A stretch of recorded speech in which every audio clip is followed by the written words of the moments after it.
नमस्कार। हिजाब के विवाद पर जो उच्चतम न्यायालय ने एक विभाजित निर्णय दिया, वह विभाजित निर्णय न सिर्फ विभाजित निर्णय रहा बल्कि एक विवादित निर्णय भी बन गया, विशेषकर जस्टिस धूलिया के निर्णय ने। जस्टिस धूलिया का जो निर्णय है, वह निर्णय मैं उनके प्रति सम्मान व्यक्त करता हुआ जस्टिस धूलिया के प्रति अत्यधिक सम्मान और उनके निर्णय को स्वीकार करता हुआ ये कह रहा हूँ कि उनके उस निर्णय ने कई व्यापक और बड़े गहरे प्रश्न खड़े कर दिए हैं। ये गहरे प्रश्न और व्यापक प्रश्न ऐसे प्रश्न हैं जो इस पूरे राष्ट्र का संचालन कैसे होगा, या एक सार्वजनिक स्थल पर जब अलग अलग तरह के लोग या अलग अलग संप्रदाय या मजहब या धर्म के लोग जब इकट्ठे होंगे तो उनका जो आचरण होगा उसमें एक समरसता कैसे लाई जाएगी, ये एक बड़ा चुनौती बनकर उठ खड़ा हो रहा है। उनके उस निर्णय का एक ऐसा प्रभाव पड़ सकता है। तो उन प्रश्नों पे जो गहरे और गंभीर और व्यापक प्रश्न उठ खड़े हुए हैं, उन प्रश्नों पर विचार और विमर्श या उनकी गहराई तक जाने के पहले यह आवश्यक है कि पहले हम यह समझें कि कर्नाटक उच्च न्यायालय में या फिर उसके बाद दिल्ली के उच्चतम न्यायालय में जो दोनों पक्षों ने जो बहसें की और जो अपनी अपनी दलीलें दी, जो अपने अपने तर्क रखे या जो अपने अपने आधार रखे, वो क्या थे। तो यहाँ पे हम देखते हैं कि जब कर्नाटक के उस सरकारी स्कूल की वो छात्राएं जिनके हिजाब के पहनने पे एक प्रतिबंध लगा दिया था कर्नाटक की सरकार ने, जब वो कर्नाटक उच्च न्यायालय पहुंचती हैं तो वहाँ पे उनका जो पहला निवेदन है न्यायालय से वो ये होता है कि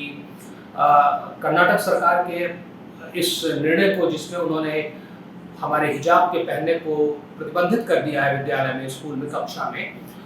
उसको असंवैधानिक या गैर कानूनी घोषित कर दिया जाए और उसके बाद से इस प्रतिबंध को हटा दिया जाए। अपने इस बात के समर्थन में उन्होंने 6 या 7 तर्क या दलीलें दी, जो मुख्य दलीलें थी। उनका पहला तर्क था कि हिजाब पहनने पर जो प्रतिबंध लगाया गया है, इस प्रतिबंध से उनका एक मौलिक अधिकार, जो कि उन्हें संविधान के अनुच्छेद 25(1) से मिलता है, और वो मौलिक अधिकार है कि प्रत्येक नागरिक को उसकी चेतना या किसी भी धर्म, मजहब या संप्रदाय को या उसके कायदे कानून को मानने का अधिकार होगा, उसकी स्वतंत्रता होगी। यह मौलिक अधिकार उनका हनन हो रहा है। वो इसलिए हो रहा है कि उनका कहना था कि जो हिजाब है उसका पहना जाना उनके मजहब का एक आवश्यक अंग है। तो चूंकि ये उनके मजहब का एक आवश्यक अंग है, जिसे अंग्रेजी में कहते हैं एसेंशियल रिलीजियस प्रैक्टिस है, और इस पर प्रतिबंध लगाए जाने का अर्थ हुआ कि उनके इस मौलिक अधिकार का, धर्म के लिए जो उनका मौलिक अधिकार है, उस मौलिक अधिकार का हनन हो रहा है उनका। और अपने इस बात के समर्थन में उन्होंने एक सुप्रीम कोर्ट का, जो उच्चतम न्यायालय का एक पुराना फैसला भी सामने रखा और उसके माध्यम से यह सिद्ध करने का प्रयास किया कि अपने इस तर्क में वो बिल्कुल सही है। और यह एक फैसला था Ajmal Khan versus union of India का। अब इन छात्राओं का दूसरा तर्क था कि यह जो प्रतिबंध है हिजाब पर, यह उनके एक दूसरे मौलिक अधिकार का भी हनन करता है, जो उन्हें संविधान के अनुच्छेद 19(1) से मिलता है, और यह अधिकार है अभिव्यक्ति की स्वतंत्रता का अधिकार। अब यह एक बड़ा रोचक प्रश्न ये उठ खड़ा होता है कि आखिर हिजाब का अभिव्यक्ति से क्या लेना देना है। तो यहाँ पे इन छात्राओं ने उच्चतम न्यायालय के एक पुराने निर्णय को सामने रखा, जिस निर्णय में ये कहा गया था कि एक इंसान, एक व्यक्ति, एक नागरिक अपनी बातों का, अपने विचारों की जो अभिव्यक्ति है, वो अभिव्यक्ति केवल शब्दों के माध्यम से ही नहीं करता है, बल्कि लिखित शब्द, मौखिक शब्द, रेखाओं और चित्रों के माध्यम से ही नहीं करता है, बल्कि वो अपने पहनावे से भी अपने विचारों की अभिव्यक्ति करता है। तो ये जो एक निर्णय था सुप्रीम कोर्ट का, एक पुराने ज़माने का, ये एक केस था NLSA versus union of India, उसमें ऐसा कहा गया था। तो इन छात्राओं ने कहा कि हिजाब जो है वो हमारे लिए हमारी इस अभिव्यक्ति का एक माध्यम है, कि हमारी एक अलग पहचान है, हम एक अलग मजहब के अंग हैं। तो हमारे हिजाब पहनकर हम जो अपनी अभिव्यक्ति कर रहे हैं, तो हमारी इस अभिव्यक्ति का भी उल्लंघन हो रहा है, और हमारा यह जो अभिव्यक्ति का अधिकार है अनुच्छेद 19 के अनुसार उसका भी ये हनन हो रहा है। अब इन लड़कियों का जो एक तीसरा तर्क था, तीसरा आधार था, वो ये था कि हिजाब पे जो प्रतिबंध है वह उनके एक और मौलिक अधिकार, जीवन और स्वतंत्रता के अधिकार का भी हनन कर रहा है, right to life and liberty. और ये अधिकार उनको संविधान के अनुच्छेद 21 से मिलता है। अब पुनः यहाँ पे एक प्रश्न खड़ा उठता है कि हिजाब का जीवन के अधिकार से क्या संबंध है। तो पुनः यहाँ पे उन्होंने एक उच्चतम न्यायालय का एक पुराना निर्णय सामने रखा, जो Puttaswamy versus union of India के एक केस में दिया गया था। और उस निर्णय से यह स्थापित होता था कि व्यक्ति की जो निजता का अधिकार है, जो उनकी एक प्राइवेसी का अधिकार है, निजता का अधिकार है, जो उनके सम्मान का, एक डिग्निटी का अधिकार है, वो अधिकार बड़ा ही आवश्यक अधिकार है। क्योंकि अगर व्यक्ति अपनी निजता खो देगा तो फिर उसके लिए उसके जीवन का कोई अर्थ नहीं रह जाएगा, उसका जो जीवन है वो फिर एक अर्थहीन जीवन हो जाएगा। इसलिए जीवन का अर्थ है, तमाम अर्थों में से जीवन का एक अर्थ यह भी है कि हम अपनी निजता का उल्लंघन ना होने दें। इसलिए निजता का जो अधिकार है वह जीवन के अधिकार में ही निहित है, वो उसी अधिकार के अंदर में ही आ जाता है। तो इन लड़कियों का ऐसा कहना था कि हमारे लिए जो हिजाब है वो हमारी निजता का एक माध्यम है,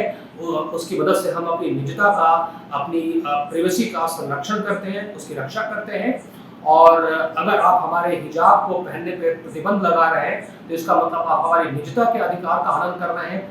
और इसका मतलब अंत में यह हो गया कि चूंकि निजता का अधिकार जीवन के अधिकार में ही लगा हुआ है, तो अल्टीमेटली आप हमारे जो जीवन का अधिकार है अनुच्छेद 21 में जो हमें दिया गया है, आप उसका हनन कर रहे हैं।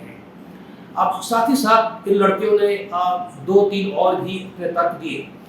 उनका ये कहना था, उनके वकीलों का ये कहना था, उनके अधिवक्ताओं का ये कहना था कि हिजाब पे जो प्रतिबंध है वह समानता का अधिकार,